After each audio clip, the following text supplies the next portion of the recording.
Welcome, welcome, welcome. Before we begin, I just have a few housekeeping things to take care of. Please either mute or turn off your cell phones. Probably just mute because you're going to want to be taking pictures. Please look at them to make sure that the sound is down. We don't want to disturb the tellers when they're up there. If you have to leave during the performance, please do so out the back door there. Bathrooms are located out in the hall over there. If you have some little ones that become a little restless, then feel free to just take them outside for a little bit. You're welcome to take pictures or video. We have wonderful Lake Cam here videotaping this tonight for us. We are so grateful they do this every year. So you will be able to see it on our local cable, and you will also be able to purchase a video for the whole festival for yourselves. And when that is all said and done, for the parents of the storytellers, I will send out an email with all of the information for that for you. I have 2 seats that have reserved for videotaping. Well, I had 2. I think someone's sitting in one of them by mistake, but I have one right there that you can sit there. If you need to get up and come and video when your child is on stage, feel free to do so and then go back to your seat. Just be careful of Lake Camp's equipment there, please. Please don't stand up in the middle of the aisle because it will distract the storytellers. After we're going to have the first half of the festival, and then we'll have a 50-minute intermission, with snacks and water, bathroom break, all of that, good stuff. And then after intermission, before the second half, I'm going to call all the storytellers up to the front of the stage for a group picture. So get your cameras ready. You'll have a chance to be able to do that. And let's see, at the end of the stories, we will have a brief awards ceremony, and feel free to come up and take a picture of your child at that time. They will be called up in the order that they are performing. So that's all my housekeeping duties. So, first and foremost, we always begin every class with the Storyteller's Pledge. And one student shares the pledge, and the rest of the students all say the last line together. And so I have asked Meadow Mantor to come up and share the pledge for us today. Meadow, would you please come on up?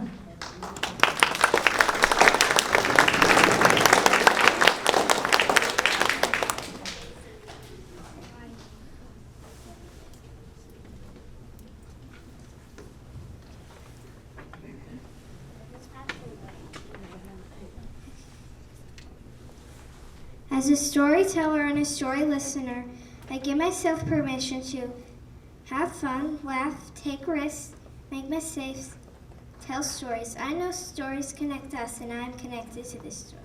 Let the stories begin! Thank you, Meadow. Wonderful job, wonderful job. She always does such a great job in class, too. Go ahead, Meadow. Thank you. For those of you who don't know me, good evening. My name is Karen Chase, and I am the after-school storytelling teacher here.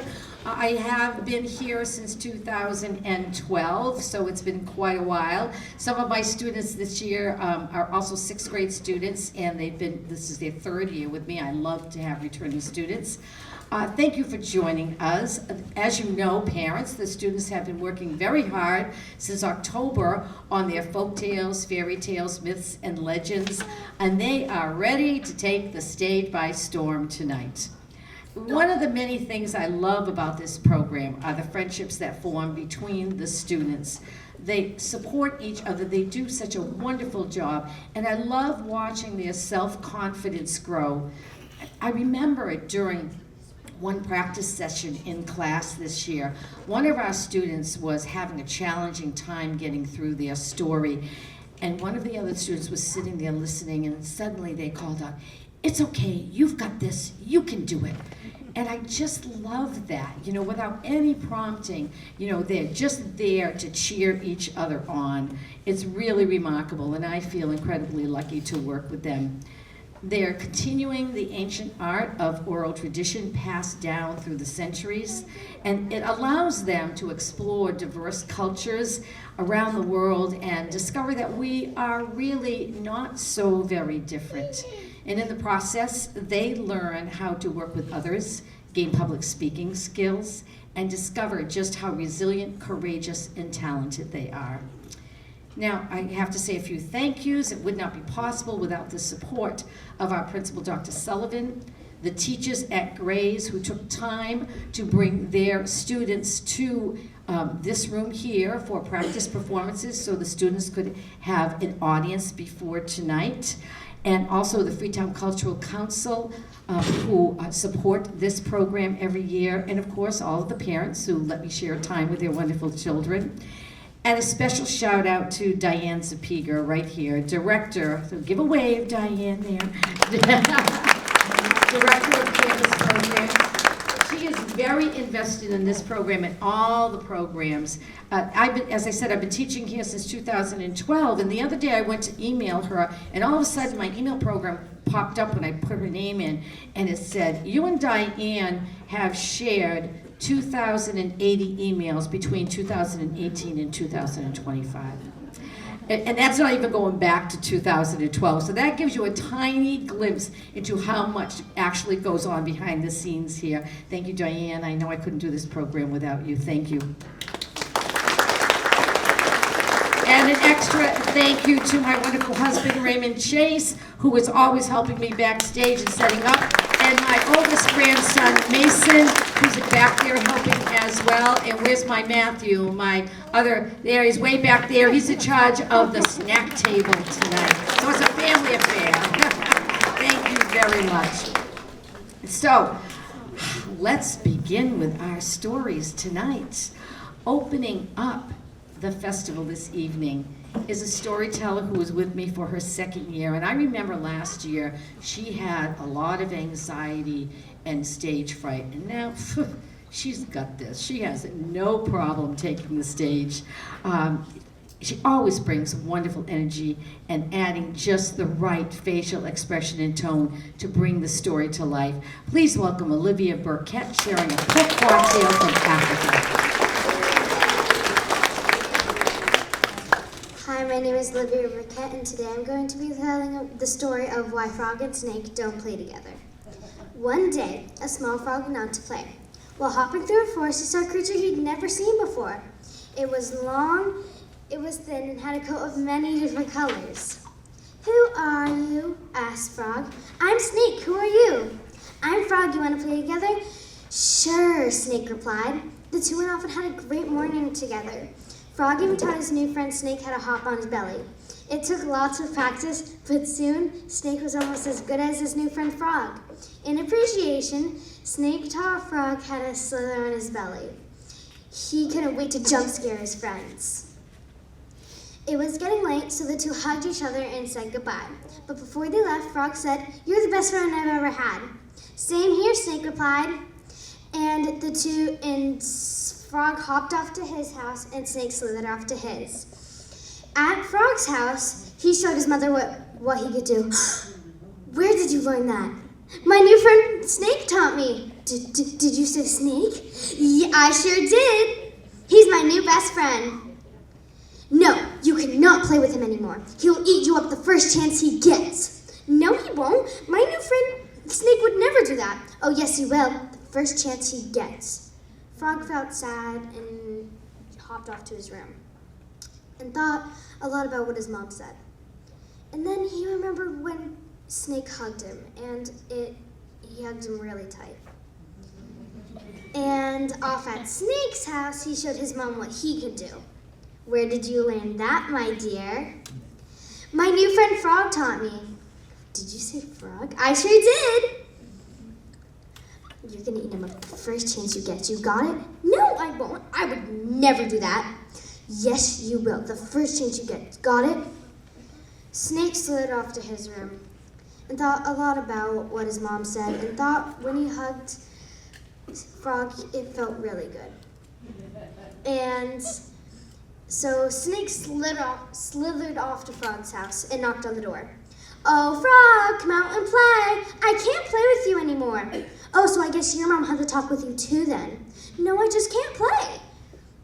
Snake slithered off sadly. And to this very day, frogs and snakes sit in the sun and think if they haven't told their mothers, they might still be playing together.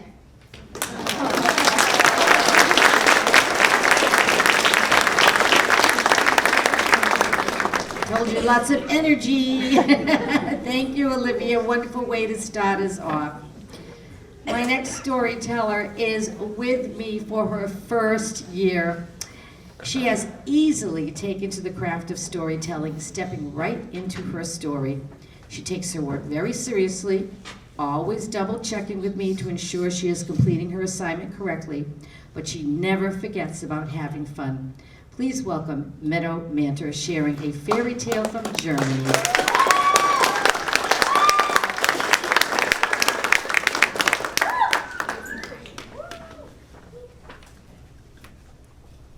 Hi, my name is Meadow Manter, and I'll be telling the story of King Prickly Bear. Once upon a time, there was a king with a proud and beautiful daughter. He wanted her to marry a nobleman of her own choice, but she never found anyone to her satisfaction. To the king's great embarrassment, she insulted them. In desperation, the king summoned all of her many suitors to a great banquet, hoping that the princess would at last make her choice. The princess walked up the hall, insulting each noble prince and king as she passed. Some were too tall, too thin, too fat, or too pale. When she reached the last king, she cried, "Look at him! He is covered in whiskers. He should be called King Prickly Bear." The king was ashamed that he heard his daughter insult his guest, and declared she would be married to the next beggar who came to the door. The next day, a ragged minstrel arrived at the castle, and true to his word, the king gave the princess his daughter's hand. The princess was horrified when she realized her fate, and pleaded with her father. Her pleas fell on deaf ears, and she left the castle as the reluctant wife of a traveling musician.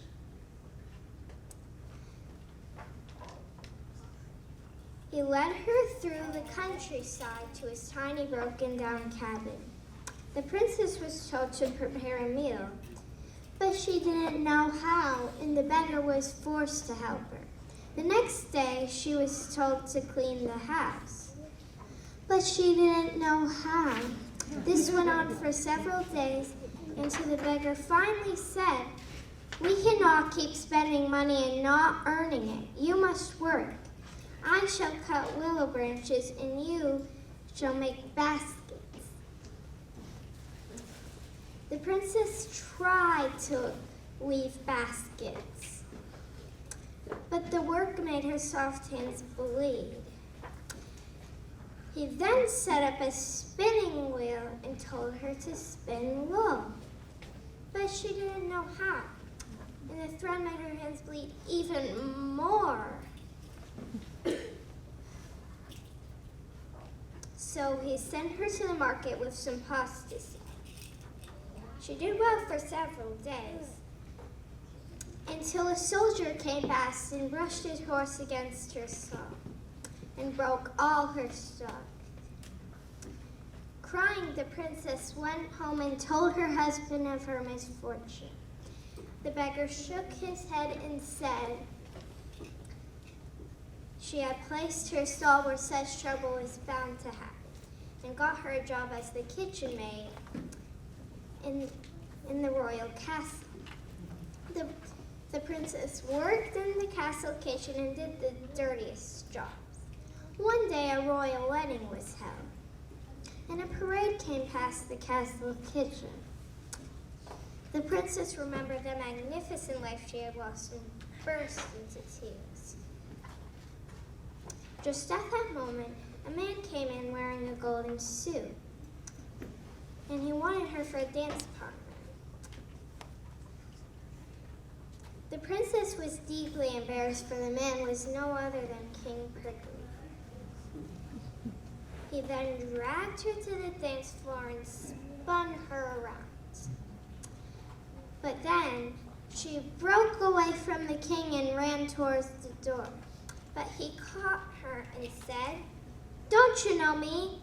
I am the beggar who you married, and I am the soldier who upset your stall. I've done this to cure your pride because I love you. Now that your fault's gone, it's time for a wedding feast. The startled princess was dressed in great finery and greeted by her parents who knew King Prickly Bears.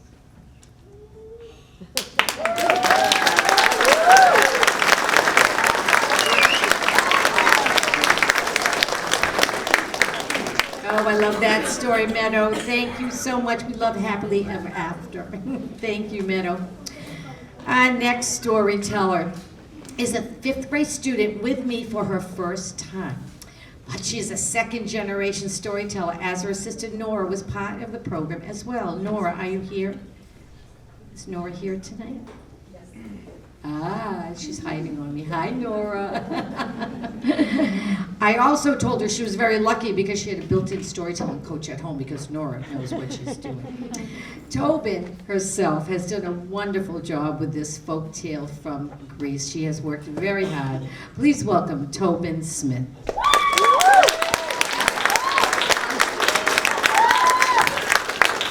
Hello, my name is Tobin Smith, and I will be telling the story of King Midas and the donkey ears. Once upon a time, a long time ago, Pan, the god of shepherds, challenged Apollo to a musical duel. Pan insisted that his flute of reeds could produce a better melody than Apollo's silly old harp. They agreed to challenge with judges. One of the judges was King Midas. After hearing all the melodies, all but one judge chose Apollo as the winner. Furious that anyone could prefer a reedy old pipe to my musical lyre, Apollo cued, "I see the problem. It's your ears. Let me fix that for you."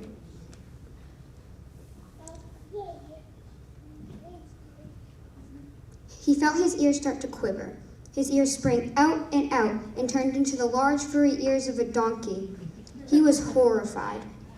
He started using different subjects to hide his ears, like bulky scarves, hats, and even helmets.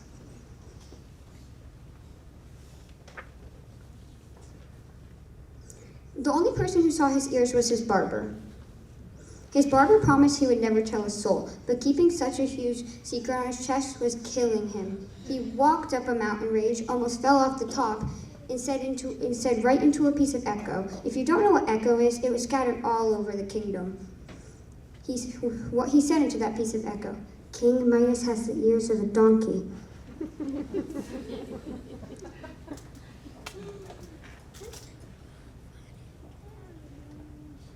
Everyone thought it was the reeds blowing back and forth, but it was really King Midas saying into that piece of echo, "King Midas has the ears of a donkey." It was not long before everyone knew the king's secret.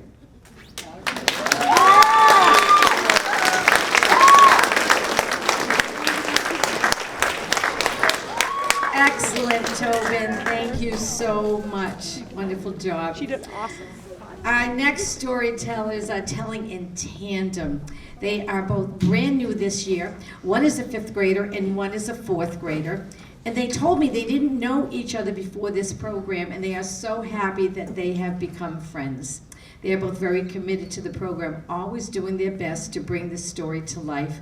And Chloe, one of the storytellers, sadly broke her leg in a sledding accident, but she continued on with the program in her wheelchair, on her crutches, and they do a fabulous job. Please welcome this terrific tandem team of Aubrey Benavides and Chloe Kupiak, sharing a folktale from the United States.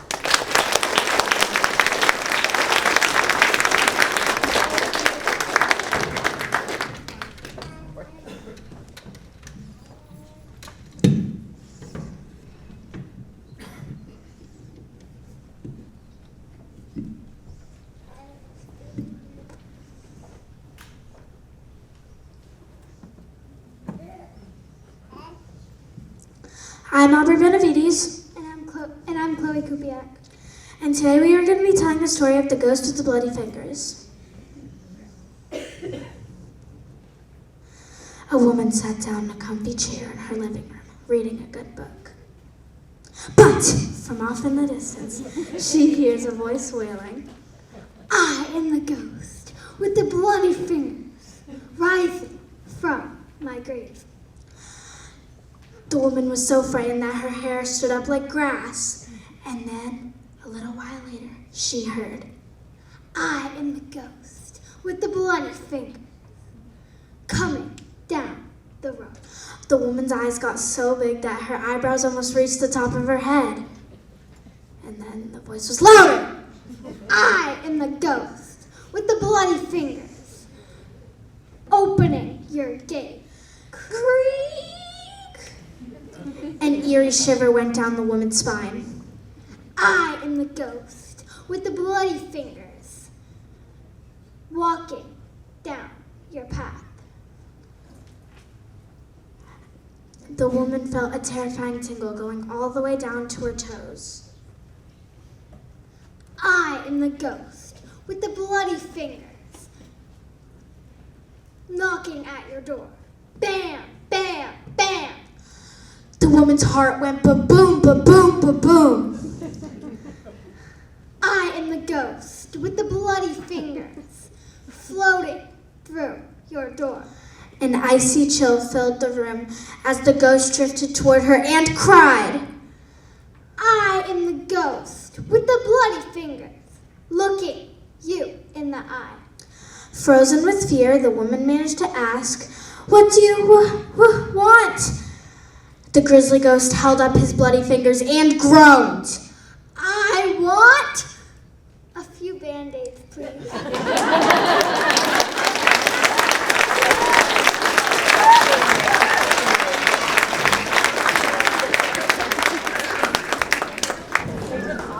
Didn't see that one coming, did you? Great job, ladies. Great job.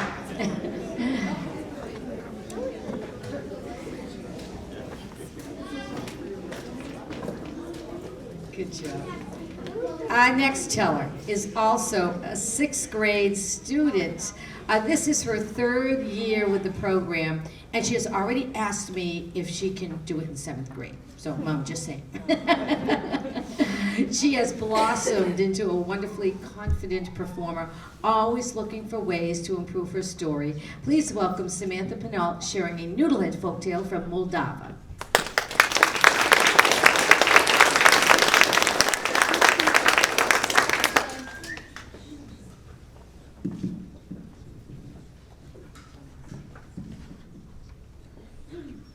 My name is Samantha Pinault, and I'll be telling the story of the ninny who didn't know himself.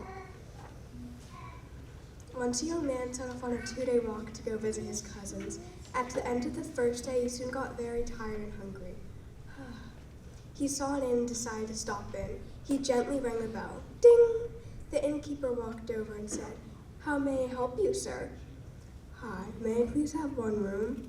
"You're welcome to stay as long as you want, as long as you don't mind sharing a room with someone else." "That's no problem with me, but can you remember to wake me up before sunrise?" "Sure thing."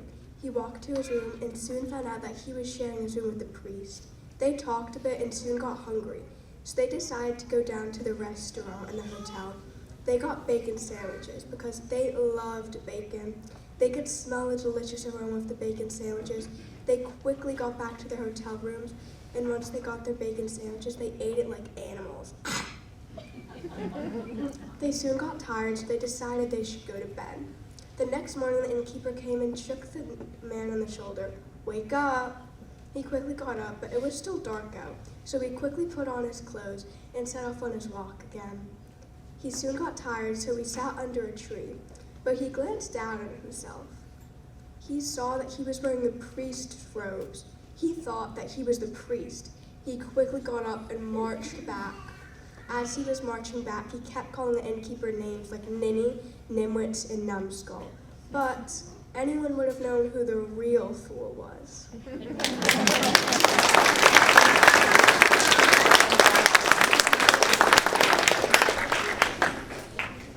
Thank you, Sammy. That was grand. Thank you. Our next storyteller is with me for the first time this year. He initially confided in me in October when we began this program that he wasn't very comfortable sharing his story in front of the class, but now, he tells the story with great confidence.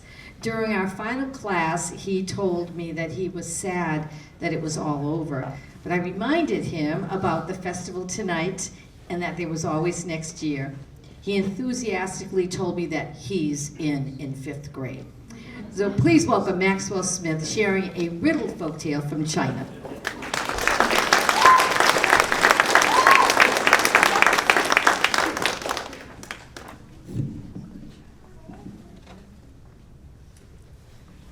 Hi, my name is Maxwell Smith, and I'll be telling the story of the bell that knew the truth.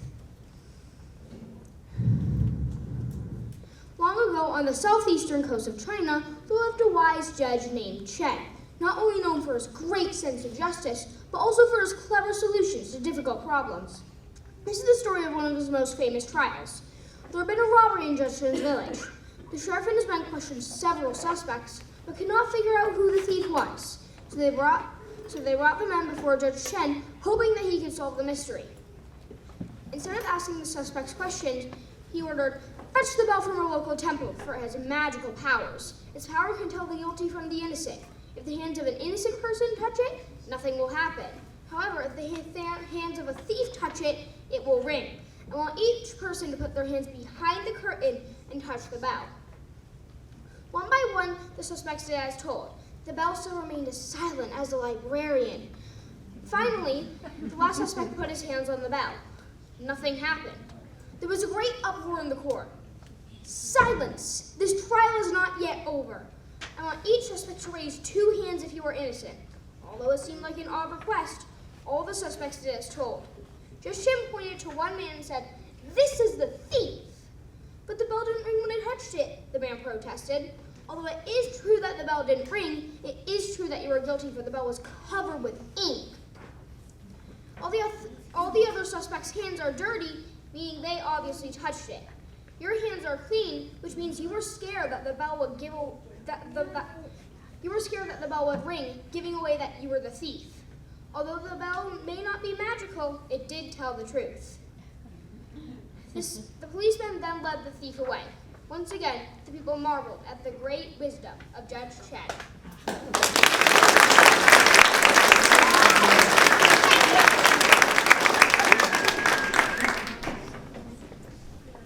Now that's a boy that's very comfortable on the stage. Thank you so much, Maxwell. Wonderful job. Now, closing out the first half of the festival tonight, we'll have intermission after this story, was going to be a tandem team of Ben Avila and Keegan Baker. And they are so fabulous together. But sadly, Ben came down with the flu, and he is ill and cannot be here tonight. But he sends his very best to all of his wonderful peers over there, storytellers, and also, to his partner Keegan. And Keegan and Ben are so good together that each one could do the story alone. And I gave Keegan the option of bowing out tonight or doing the story, and without hesitation, he said, "I'm going to perform." So they are very dynamic, both of them, and they told solo last year, but they decided to team up again this year.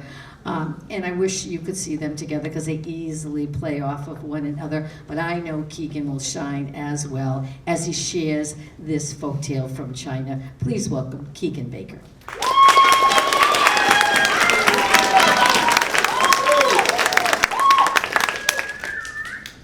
Hi, my name is Keegan Baker, and I will be telling the story of the magic pot. Once, there's a poor but hard-working woodcutter who was coming home from his journey into the forest, who had an axe strapped to his back. And then he came across the largest pot he'd ever seen. It was made of brass. "How will I get it home?" "Oh, I know."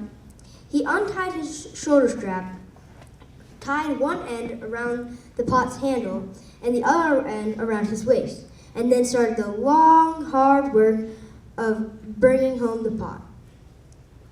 When he got home, his wife was most pleased. "What a fortunate day, husband. You found a wonderful pot and a new axe." "No, wife, I had the axe before. I only have the pot." "But there are 2 axes in the pot." The woodcutter looked inside and was speechless. 2 axes were sitting in the pot. In his astonishment, his straw hat fell from his head and into the pot. There rest 2 straw hats. Run! The pot is haunted! Or it's magical. Let's put tonight's dinner inside and see what happens. 1 dinner became 2. Quickly, get the jar on the shelf. Get the savings from the jar on the shelf. The handful of coins doubled. What shall we put in next? The money, of course. They placed the money inside repeatedly, and soon every pot, shoe, shelf, pan was filled with money. They were rich. Dear wife, we could build a fine new house and a beautiful vegetable garden, and I won't have to work so hard. I feel so happy I could dance. As they danced around the small room, the woodcutter slipped on some loose change and dropped his wife into the pot. 2 wives climbed back out. Can a man live with 2 wives at the same time? Not in my house. The 2 women looked at each other, grabbed the woodcutter, and threw him into the pot. 2 woodcutters climbed out. Can 2 families live in the same house? Not in my house. They split the money, half of it going to the first couple and the other half going to the second. Ever since then, the people of the village have talked about the strong resemblance of the couple's new relatives, the ones that must have brought them all that money.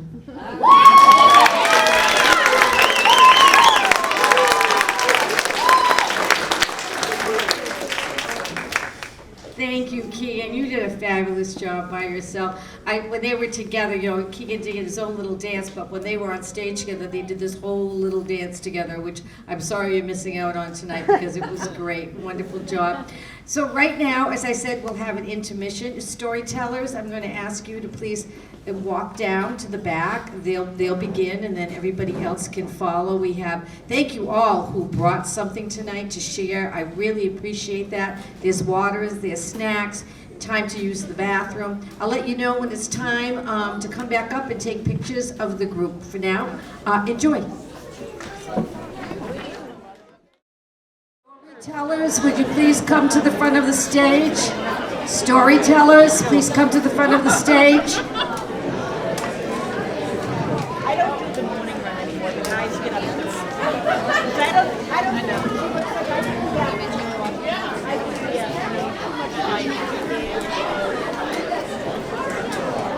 I don't know anything. Have you? Oh, yeah. I never see anyone, so if I'm not waving.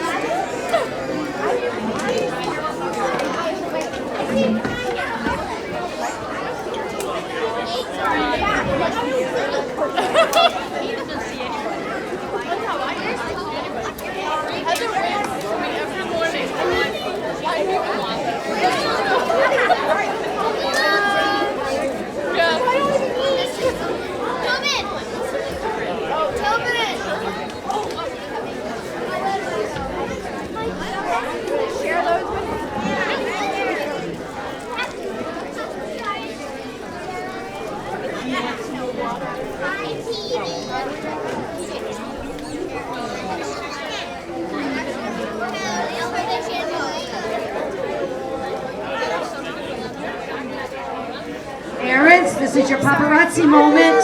Storytellers, look ahead. Smile wonderfully. You're fabulous.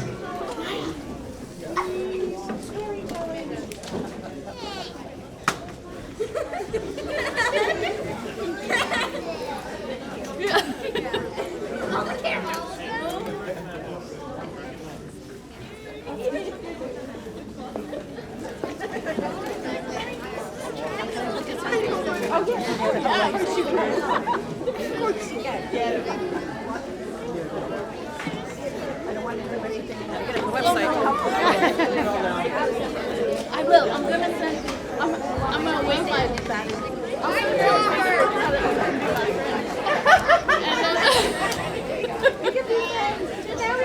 I had requested her. Just like I couldn't.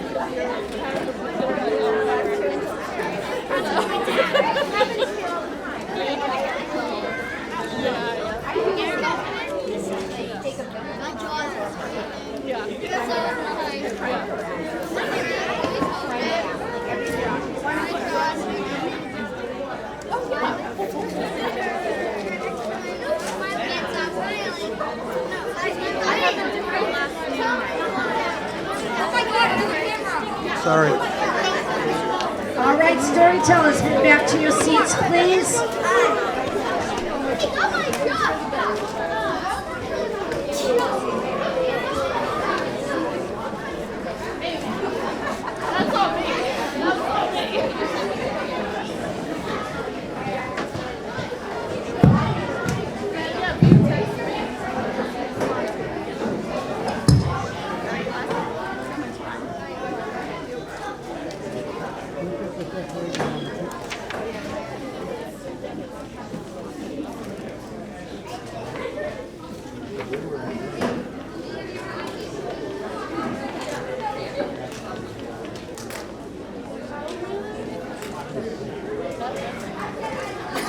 Okay, storytellers, are you ready for our second half? Okay, wonderful. I think everybody's there. Ladies, we ready? Okay, great, wonderful. Thank you. Hope you all got the picture that you wanted. I'm sure they were all smiling, lovely for you. A little aside before we begin. As I was setting up for a practice performance last week, and it was in here, it was going to be in here in the morning, and some of the children were coming in from the bus and coming in through here to go to the classroom, and this one fourth grader came up to me and he said, "I was sitting next to one of your storytellers on the bus." He was so excited, like star of the day. And I said, "Did they tell you their story?" And he said, "No, they will practice it in their head for the performance today." I said, "Way to go." So it's a big deal for the other students as well. So opening up our second half of the festival tonight is a 6th grade storyteller and a 5th grade storyteller. The 5th grade storyteller, this is her 2nd year, and the 6th grade, this is her 3rd year. And they're a fabulous tandem team. They told a tandem last year and they continued it this year. And I was delighted when they decided to team up again. They are always willing to take suggestions and make their story stronger, and they work so well together. Please welcome Nadia Inc. and Kira Murphy sharing a spooky folktale from the United States.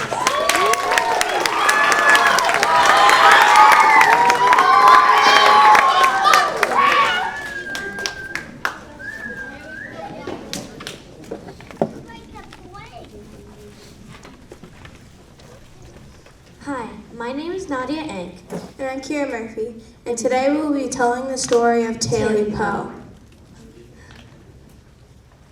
Once upon a time, in the big deep woods, a man lived all by himself. He had only one room, and that room was his whole house.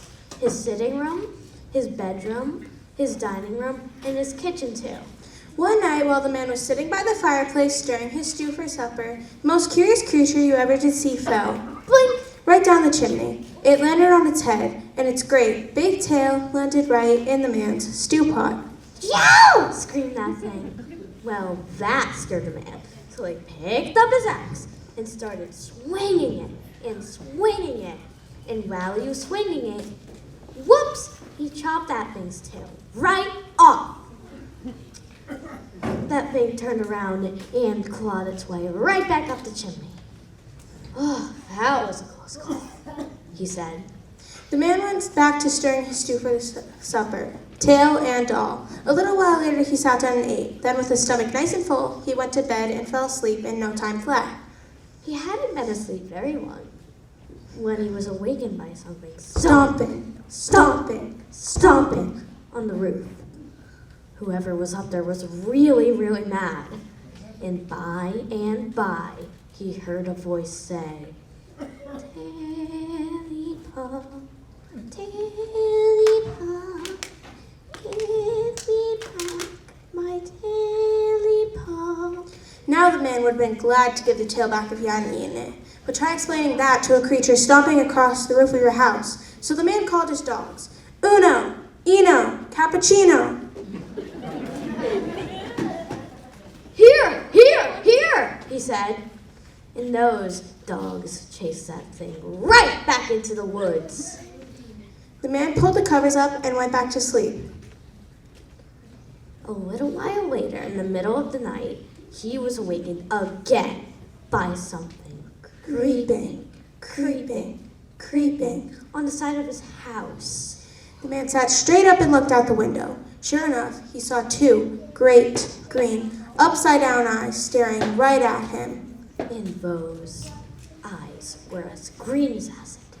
And the cat looked them straight in the creatures looked them straight in the eye. And he said, "Telly-paw, Telly-paw, give me back my Telly-paw." The man didn't wait 1 second before calling his dogs. "Here, here, here!" he And said. the dogs came bursting around the corner of the house and chased that thing away. This time, the man pulled the covers way up over his head before going back to sleep. It was almost morning when he was awakened one last time by something scratching, scratching, scratching right at the foot of his bed. The creature clawed its way up onto the bed, pressed its nose right up against the man's, and said, "Telly-paw, Telly-paw, give me back my Telly-paw." The man tried to call his dogs, but he had no voice. Suddenly, he got his voice back at the slightest moment, and he said, "I haven't got your Telly-paw!" The creature responded. "Why, yes, you have." The creature grabbed the man, flipped him upside down, and shook him. And guess what? The tail fell right out whole. The man never saw the creature again. But if you go to the woods on a night when the moon shines bright and the wind blows cold, you might just hear a voice say, "Telly-paw, Telly-go, I got back my Telly-paw."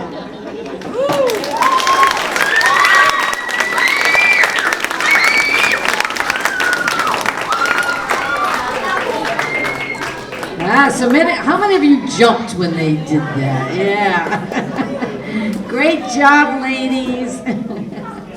I love it. I love it. Our next storyteller is with me for his first year. He's kind of quiet in class, very focused, but it's always the first one to complete any class assignment and always quick to join in the fun when it's time to play our storytelling games. He's done a fabulous job with this story and has a lot of fun with this noodlehead folktale from Italy. Please welcome Anthony Longo.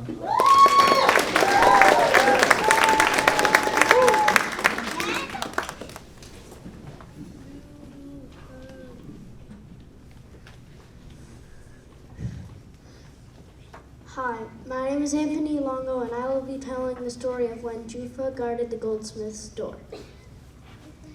If there ever were a fool in this world, it was Jufa. He lived in a small village in Italy long, long ago. Jufa always tried to do the right thing, but unfortunately, his idea of the right thing was so silly it usually got him into trouble. One day, Jufa got a job with a goldsmith. On his first day of work, the goldsmith told him, "Jufa, I am leaving now to run an errand. You must guard the door while I am gone." "Yes, of course, sir." It was his first job and he wanted to please his boss. But later, when the goldsmith returned, there was no sign of Jufa or the door. Just down the street, a crowd had gathered to watch some actors put on the show. There stood Jufa in the crowd with the door on his back. The goldsmith was as furious as a rampaging bull. He ran over. "Jufa, I told you to guard my store while I was gone. Instead, you've left it wide open. Why, thieves could have taken everything." "But sir, you never told me to guard the door. You never told me to guard the store. You told me to guard the door. Look, here it is, safe and sound. I've guarded it very carefully." Needless to say, that was Jufa's first and last day on the job.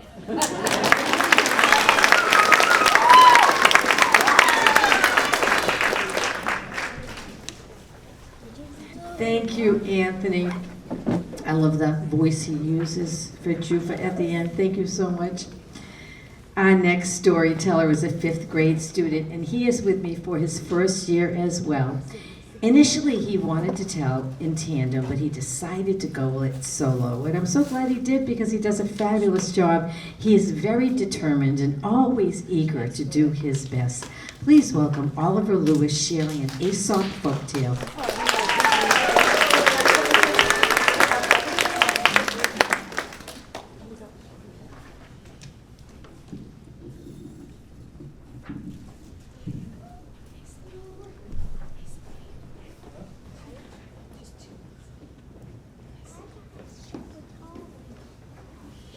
My name is Oliver Lewis, and I will be telling the tale between the sun and the wind, Aesop fable.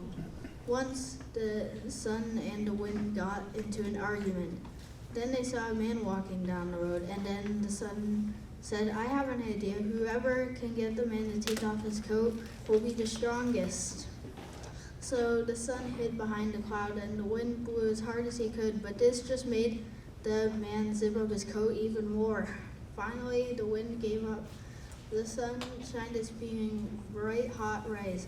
It shined hotter and hotter and hotter until the man got so hot he had to take off his coat and sit in the shade. The sun had won. Sometimes gentleness is better than strength.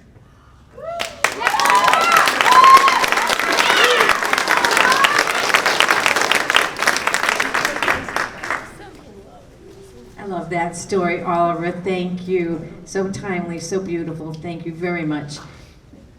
Our next storyteller is a 4th grade student with me for her first year, and she told me at intermission she's coming back next year, so I'm very excited. She is soft-spoken with a gentle spirit, and I've had the immense pleasure of watching her confidence grow every time she presented her story. Please welcome Emma Liberatori sharing a folktale from Germany.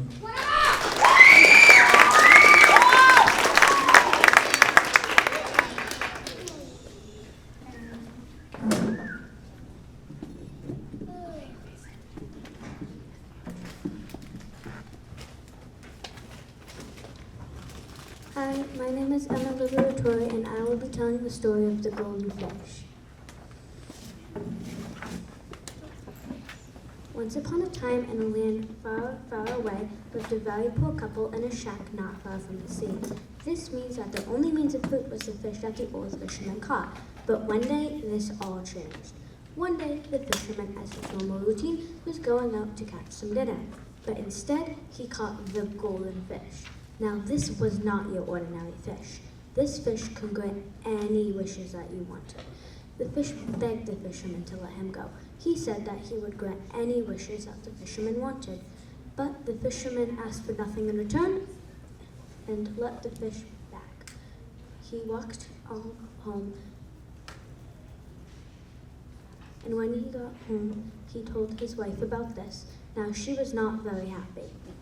He was sent back the next day to wish for a loaf of bread. And when he got home, he found a fresh baked loaf of bread sitting on the table. But she still wasn't happy. A loaf of bread was not enough. So he was sent back the next day to wish for a new wash tub. And when he got home, he found a brand new, shiny, sparkling wash tub sitting on the floor and his wife standing next to it. But she didn't think that this was enough. So, like the previous day, he was sent back the next to wish for a new house. And when he got home, he found a brand new house, a shiny, sparkling wash tub, and a fresh loaf of bread sitting on the table. But she still wasn't happy. She wanted more. So, like the other days, he was sent back out the next day to wish that she would be queen of all of the land.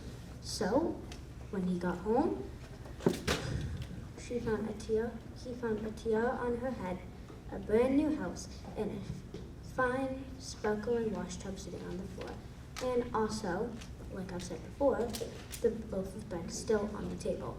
But this still was not pleasing enough. So he was sent back the next day to wish that she would be governor. So when he came home, he found his wife bossing around servants. But the ungrateful woman was still unhappy. As all the other days before, he was sent back out to wish that she would be ruler of all the sea and everything that lived in it. When he returned home, he found a shabby old shack, a broken washtub, and not even a loaf of bread to eat. They were both very unpleased with this. They wanted everything to go back to the way it was. They tried for marvelous long days to try to catch the golden fish and wish for everything to go back to the way it was. But the golden fish was never seen again.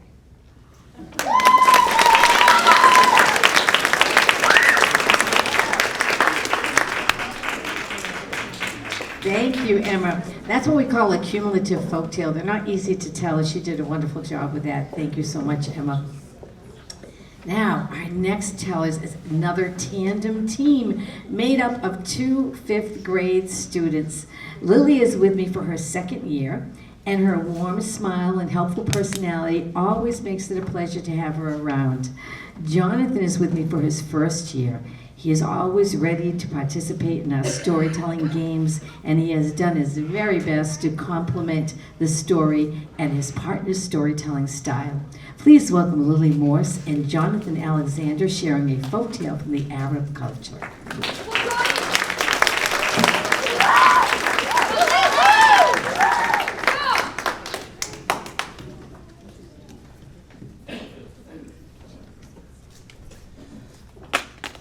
Hi, I'm Lily, And I'm Jonathan. and we will be telling the tale of 2 brothers.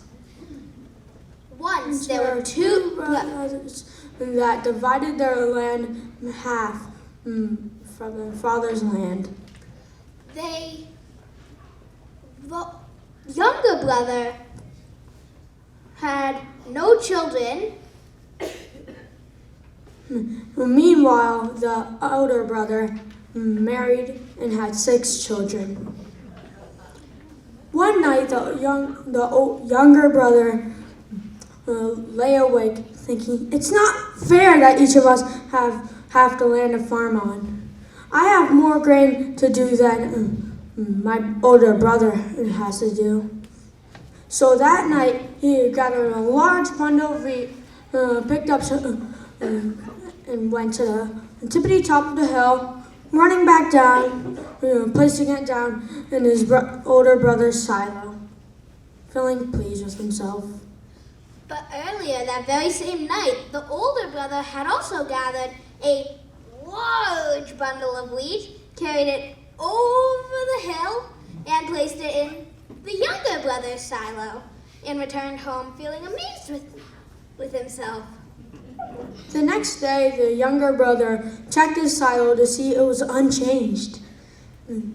So he said, I'll make sure that I'll gather an even larger bundle of wheat than I did yesterday. So that night, the younger brother picked up an even larger bundle of wheat, climbed up to the tippity top of the hill, running back down, placing it in his brother's silo, feeling amazed with himself. And later that very same night, the older brother had gathered an even larger amount than the day before, carried it over the hill, placed it in his brother's silo, and returned home, feeling sleepy but proud of himself. The next morning, they saw that it was still unchanged, so they climbed an even larger bundle of wheat, went to the tippity top of the hill, but they saw someone in the distance. Who could it be? The older brother and the younger brother had spotted the other brother's shadow. Yeah. So they dropped their loads, ran to each other, and embraced.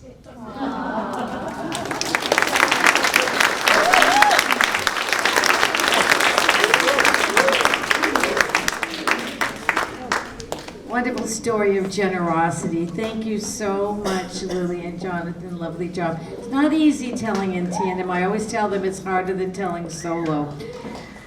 Our next storyteller is a 6th grade student, and she is with me for her 2nd year. Last year, when she first began in 5th grade, she told me she was worried about taking the stage, but I've watched her grow into a poised performer who delights in putting her own spin on her story. Please welcome Jalen Oulette, sharing a noodlehead story from France.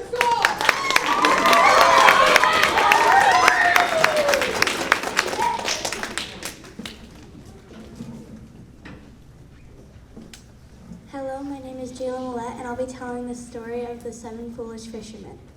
One day, long ago, in a small village in France, there lived 7 brothers who were known not only for their great skill as fishermen, but also for their complete lack of sense. One day, they decided they were going to take a trip to Paris. It was a 3-day walk to Paris, so their mother was very worried. They had never left this small village before, so she reminded them a lot. It's easy to get lost in such a big city. Make sure you watch out for each other. So they set out early the next morning. After a while, they got really tired and hungry, so they stopped at a large well. As they sat, they talked about all the fun things they would do and all the cool things they would see. As they were about to leave, the oldest brother had remembered what his mother had said and decided it would be a good idea to count their brothers. So he counted 1, 3, 2, 4, 5, 6. Only 6? Someone else try. So they all tried and got the same number, 6. So they decided to look for their brother. They looked behind trees, in bushes, in their backpacks, and under their hats. Still, they could not find their lost brother. Just then, one of the brothers had happened to look over the side of the well. He saw his brother.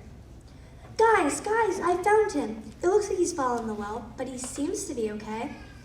What he didn't know, though, was that was actually his reflection looking back at him. So they needed an idea, and an idea fast, to get him out of there.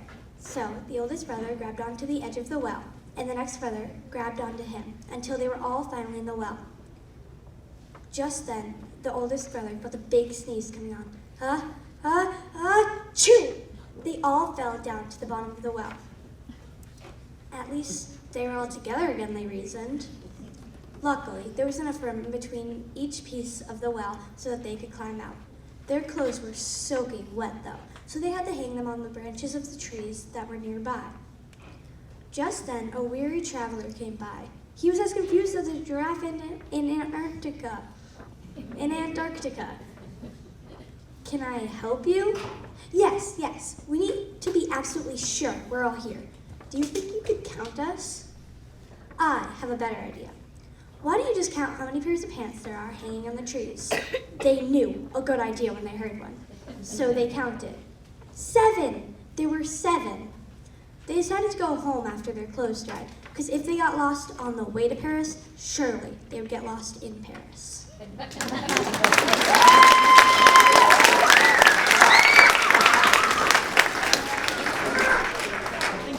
Thank you, Jalen. Wonderful job, as always. Now, closing out our festival tonight, our 2 6th grade storytellers. They have been with me since 4th grade, and they have always told together. They're best friends. They've known each other since preschool, and you see one, you see the other, so why not tell in tandem together? They're confident, both of them, and talented, and they are always ready to add a smile to the day whenever we have class together, and they're always thinking up new ways to add creative twists to their story. Please welcome Aria Pereira and Shania Picard as they share the final folktale, A Story from Brazil.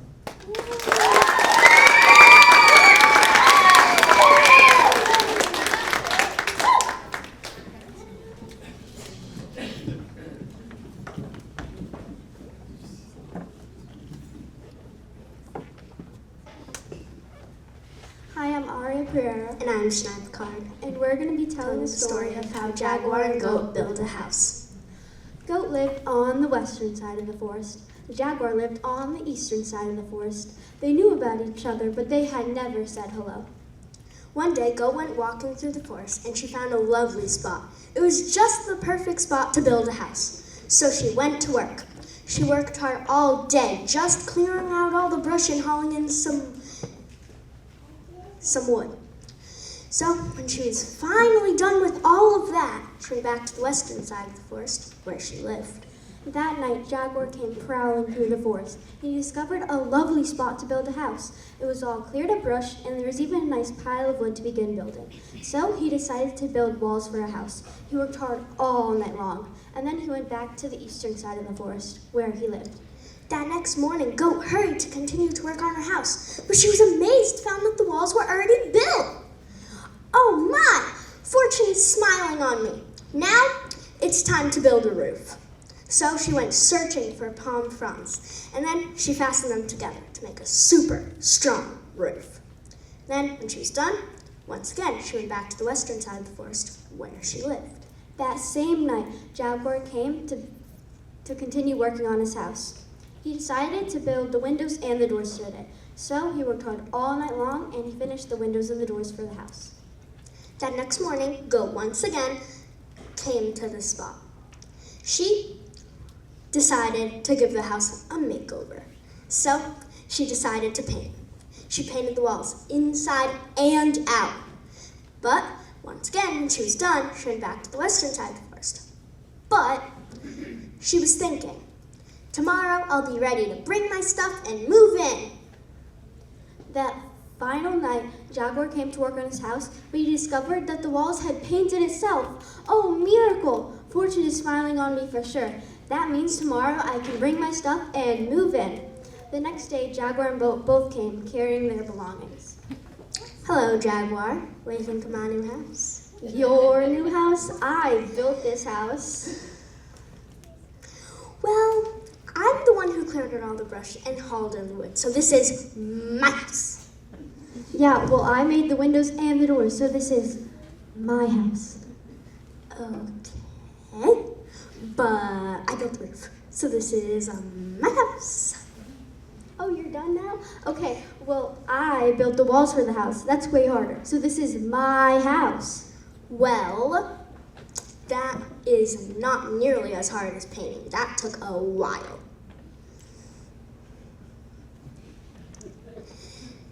Well, I guess maybe we could both live in this house. You mean that this is my house and your house? I mean, we could try to share. You mean we could share? Yeah!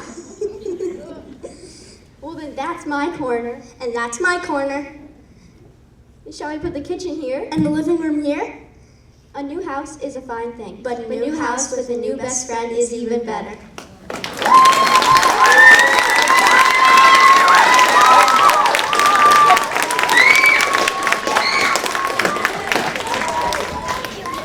I know you don't realize this, but there's some ad-libbing going on there tonight. I love it. I love it. They're always playing around with their story right to the very end. Thank you so much, Naya and Aria. And thank you, storytellers. I would like all of my storytellers to please stand up, face the audience, and take another bow.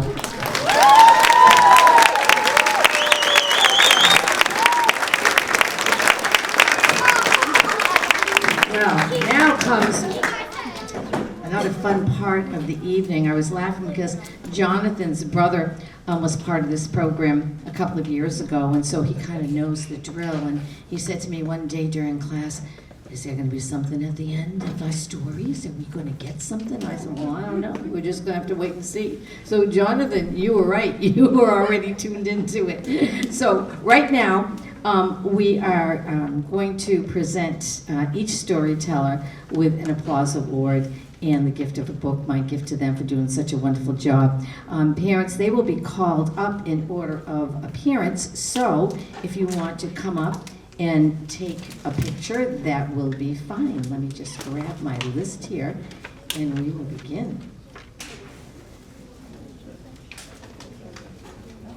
Olivia Burkett.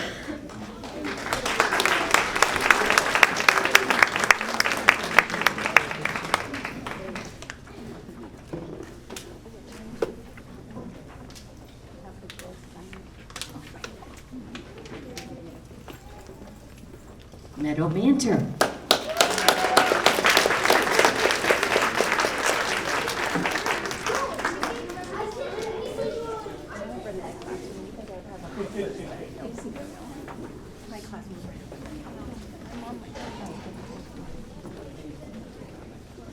Tobin Smith.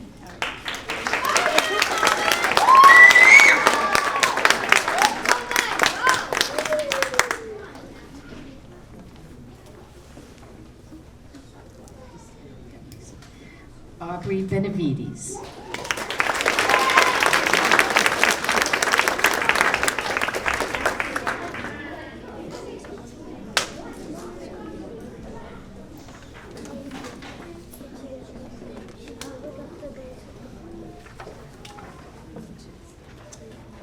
Chloe Kupiec.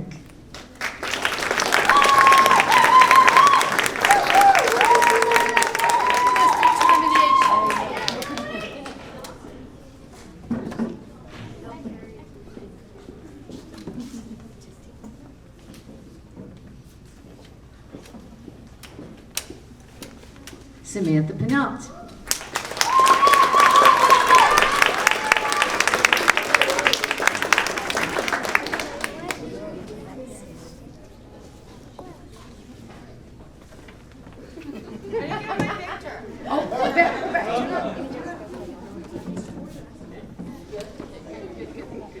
I'm telling you, I told Sammy, you never had bangs. She got her bangs cut, and I said she looks like a teenager, like she's a sophomore in high school. I can't take it.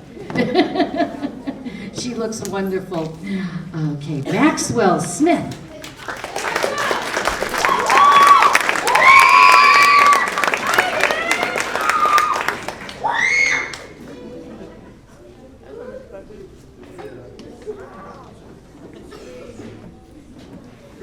Ben, oh, no, not Ben. Ben Avila is here in spirit. Let's give him a round of applause.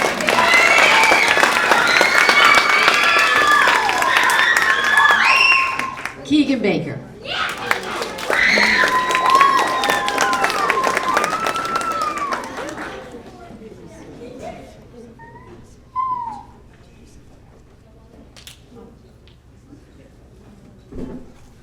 Nadia Inc.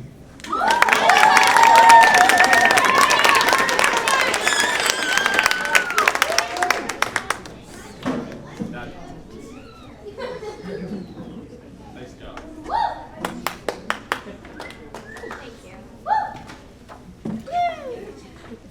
Kira Murphy.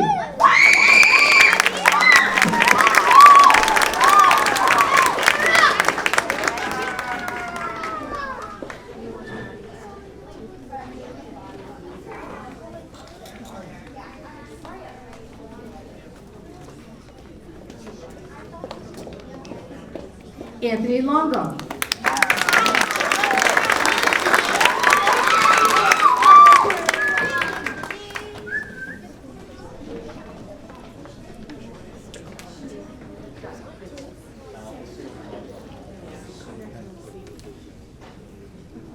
Oliver Lewis.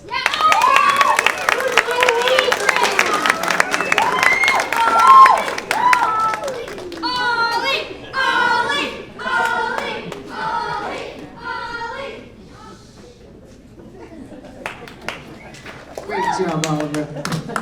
Emma Liberatore.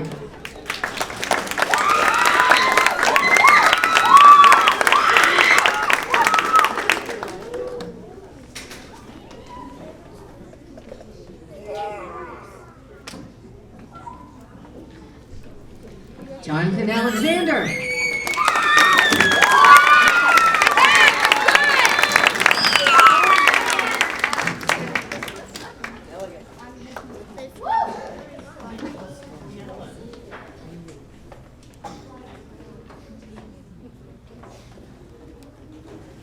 Lily Morris.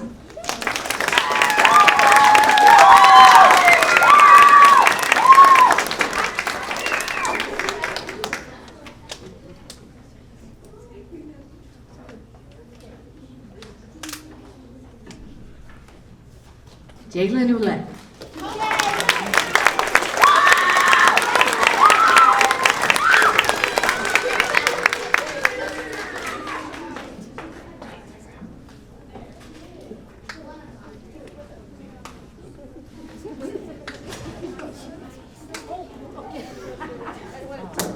shy.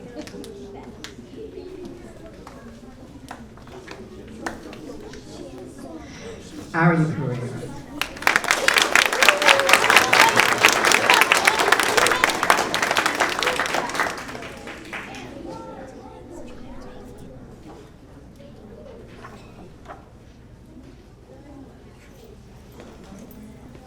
Shania Picard.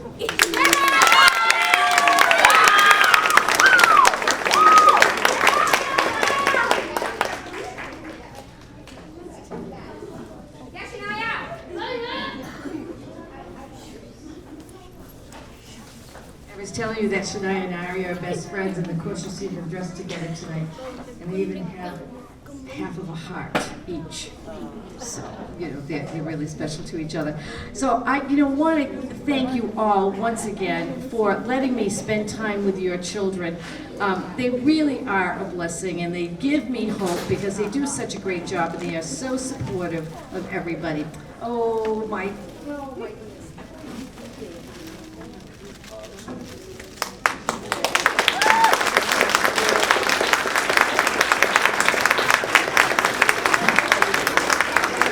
And I always miss them when we're done, but I know that they have some wonderful skills now that will serve them well. And I hope to see some, if not all, again back next year. So thank you again. Enjoy, the rest of your evening together. And if you would like, we're going to move the microphones away, and the children can come up and take a picture in front of the backdrop if they would like. So feel free to have them go up and take a picture. Thank you for attending. Thank you for coming. Thank you for sharing them.